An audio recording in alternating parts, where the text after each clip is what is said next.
Hello and welcome. I am your host Garrett, and in today's episode, we're going to talk about what a 35 Fox is, does, and why it's become so confusing. There are plenty of Army recruiting videos about the 35 Fox MOS, and heck, we even did one like 3 years ago on the YouTube channel in our Q&A number 4. So there's no need to read from a pamphlet and rehash a well-worn path. Instead, we should ask ourselves, why is this even something to talk about? There's an Army job description and a critical task list, which should make everything clear and above dispute. But here's the thing, the job description is vague enough for anyone to pack anything they want into its role. Also, the CTL is honestly only the list of the most basic skills people agreed on when they met at the Intelligence Center of Excellence for the routine holding of the 35 Fox Critical Task Site Selection Board CTSSB. Once everyone has spent a week exhausting themselves and debating disagreements, they find the points of agreement, send it up the chain for publication, board airplanes back to FORSCOM, USASOC, USERCENT, USERPAC, etc., and then do their own thing back at their units because no one is beholden to following the CTL publication. Let's give this an analogy. Being a 35 Fox is like being a chef. Everyone thinks that's pretty straightforward. But that's because they don't understand cooking and the variety of ways meals can be prepared and plated. For example, FORSCOM wants short order cooks. USASOC wants chefs that can make ethnic dishes as if chefs were born and raised in those countries. USERPAC wants chefs who know the Asiatic culinary world. USERAF wants chefs who can compete with French and Italian culinary masters. The Intelligence and Security Command, INSCOM, wants chefs who understand and can apply food science, and Training and Doctrine Command wants chefs who understand how to set up and run cooking schools. These are all wildly different things when you get into it, but everyone still just uses the term, "I need a chef," expecting any chef to show up and just nail it. Everyone wants a chef. Everyone agrees a chef should be able to do basic cooking things, but no one agrees on what chefs should train on after the basics because it varies based on location, customer base, and about 1,000 other variables. Now, exiting this analogy, hopefully we can understand there is a bit of an ongoing identity crisis in the 35 Fox community. So let's look at what a 35 Fox is from the most core of competencies. At the core of 35 Fox tasks are the requirements to be two things, a political military historian and a strategy game gamer. Period, end of line, let's pack it up and go home. Now, there are some out there who will argue with this. However, all you have to do is look at the military decision-making process and intelligence preparation of the battlefield to see it plain as day. The four deliverables of IPB are enemy composition, disposition, capabilities, and intent. Under composition, what are the formations, weapons, and capabilities? And when we say capabilities, we mean non-physical cyber things, things of the electromagnetic spectrum, irregular forces, economic levers, etc. The enemy has arrayed across the battlefield to attack friendly forces. How do these things work together, and what are the valuable assets? Under disposition, where has the enemy put these things in time and space? Under capabilities, what can the enemy actually pull off in their attack or defense? What are the valuable things and where are the vulnerabilities? Under intent, what does the enemy want to do based on their understanding of the battlefield? This is also known as enemy course of action. The MDMP process has a lot of steps and sub-steps, but when you look at it, you find that half of it is all about courses of action, COA development, COA analysis, and COA decision. All these are war games. And the output of these war games are the tools the staff and commander need to manage a battle, an operation, or a campaign, and adjust the fight like gamers do in any real-time strategy game. If you step back and look at these two, IPB and MDMP, you can see every 35 Fox is asked to research what makes an enemy function and how does it routinely operate. The 35 Fox is then asked to apply that knowledge in wargaming and then asked to support tracking of ongoing battles to know what battle plan the enemy is employing, and then rinse repeat until the end of war. And of course, as that cycle is rolling, go participate in the targeting cycles of D3A, F2T2EA, and F3EAD. These two requirements, the whole pull mill historian and RTS gamer thing, then have an additional set of modifications placed on them based on the echelon of operations. National strategic echelons want 35 Foxes to add military viewpoints and commentary to political science efforts that are almost exclusively about diplomatic information and economic factors. So 35 Foxes are asked to think more like university professors in government think tanks and less like soldiers fighting in the trenches. Theater strategic analysts are asked to do pretty much the same thing, just add a dash more thoughts about national defense strategy, super long-range military abilities, logistical wherewithal, and weapons development programs.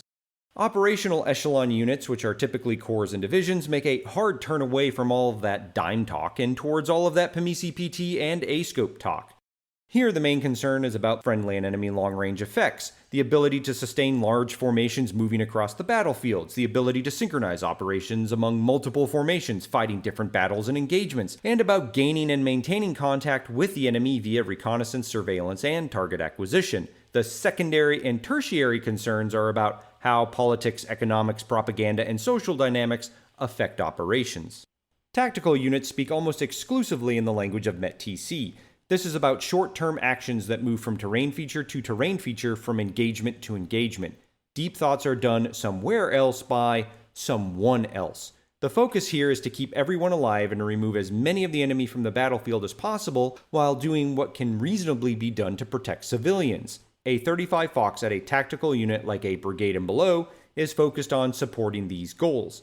Waxing philosophic about a civilization's history, the mechanisms of money laundering, how diplomats should adjust their strategies, or how one local politician has more gravitas than another politician has next to no utility if it cannot clearly help keep friendlies alive today and in the near future while also eliminating near-term threats. 35 Foxes with knowledge of enemy small unit tactics, small arms capabilities, local enemy commander psychology, etc., are much preferred to a 35 Fox who wants to make PowerPoint slides and give analytic deep dive briefs about things a 762 cannot affect. Then, to this you add the refining requirements of your unit mission type.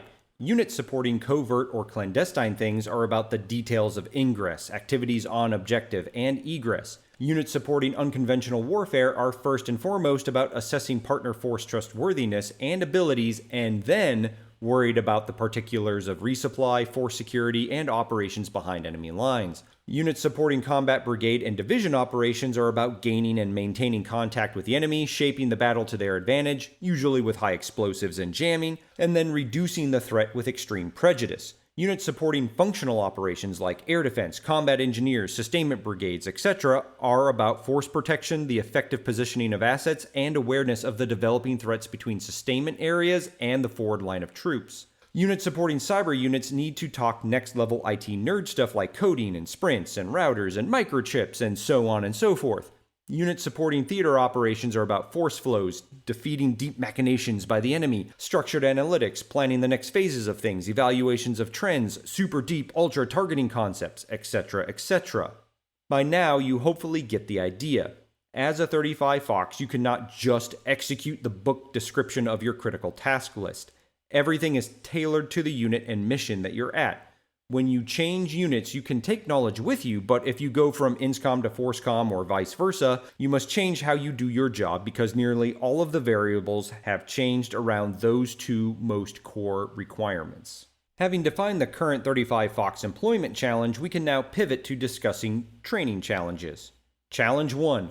What 35 Foxes are analyzing and why they are analyzing them is constantly changing. This makes anticipating training requirements and building courses that last for years difficult. Challenge 2. The tradecraft 35 Foxes employ changes based on a large number of variables, so there's no singular mindset or toolset that 35 Foxes can be trained on to accomplish their tasks across all Army formations. Challenge 3. The computer tools 35 Foxes are given to aid them in their efforts are constantly changing. Every combatant command has some different system they prefer, and in the era of Army innovation efforts, the stream of gizmos, gadgets, and widgets seems endless. Which ones you commit your energies to train on becomes a vexing issue. Challenge 4. This is the hardest one for Army leaders to be comfortable with. It's the fact that true 35 Fox proficiency is in the ability of abstract thought. Now, how on earth do you train and test on an analyst's ability to see things as the enemy sees them? How do you craft an analyst whose mental adaptability allows them to spar with a 60-year-old academic of diplomacy on one end and then go talk small unit assault tactics to 19-year-old infantrymen at the other. The 35 Fox training plans and proficiency needs for an armor brigade in Europe are vastly different than a multi-domain task force in the Pacific. There is no single training plan or software toolset to meet this challenge. Challenge 5. Time and repetition. In order for 35 Foxes to become proficient at abstract thought, pole mill history, tactics, strategy, and the slew of software offerings being thrown at them, they need time and repetition. And time and repetition are the two things we seem culturally in the Army to be most unwilling to offer. It takes years to become proficient at battle tracking via radio, years to become proficient at battle tracking via computer, years to understand foreign cultures, years to understand weapons performance parameters of everything in the Russian, Iranian, North Korean, Chinese, and non-state actor inventories, years to understand military maneuvers, years to understand the intelligence community, years to understand how to use ArcGIS, years to know all the Palantir widgets, and years to make the mistakes necessary to form good judgment for timely and accurate analysis. There is no 40-hour course for this, and there is no magic AI button for analyzing complex human thought in combat. So you ask, are there available solutions? And my subjectively good answer is not one many people want to hear. It's this: 35 Fox rotations between units and MACOMs needs to be greatly decreased, while investment in a career-long training glide path increased. 35 Foxes who are talented and interested in cyber threats need to be retained in R-Cyber. Same with 35 Foxes in maneuver units and space units and MDTFs and MIBTs, etc., etc. I'll grant you, 35 Foxes still need to rotate out of their comfort zones and not remain stagnant in specific units or niche areas of study. Perhaps the most optimal solution is one reminiscent of an old USASOC strategy. Spend roughly 6 years in one unit, rotate to a unit outside of USASOC like a MIBT, R-Cyber, or BCT for 3 years, and then return to USASOC with a job at a higher echelon.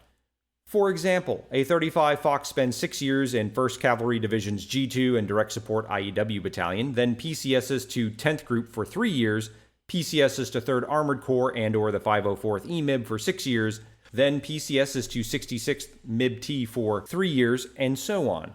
Europe remains the analyst's focus area, the relationships remain semi-stable, and skills on EUCOM-favored software solutions remain honed.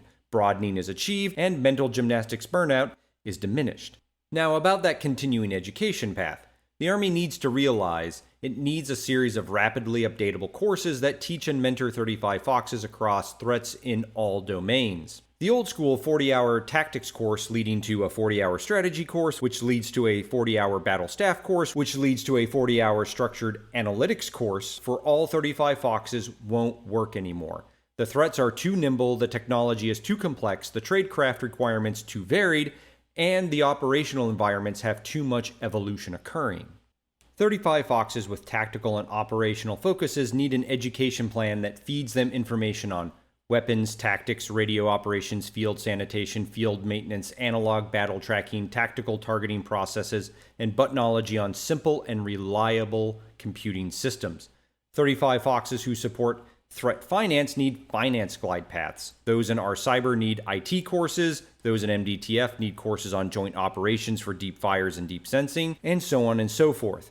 They need to know who their educators are, where reference material is on unclassified and classified systems, and need the ability to leverage YouTube-style tutorials early and often.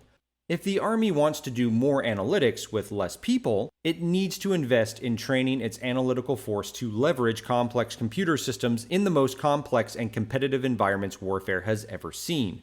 Not divest from human investments, hoping the yet-to-be-seen future magic AI button will somehow make the task-saturated 19-year-old 35 Fox an unquestionable analytic oracle. In order to resolve the ongoing 35 Fox identity question, the Army doesn't need to do something like create a new MOS. It just needs to admit that asking 35 Foxes to understand all threats, think like all threats, and anticipate the movement of all threats is unrealistic. But allowing 35 Foxes to focus on select threats and build their knowledge and skills in a supportive learning environment, now that's something that's attainable.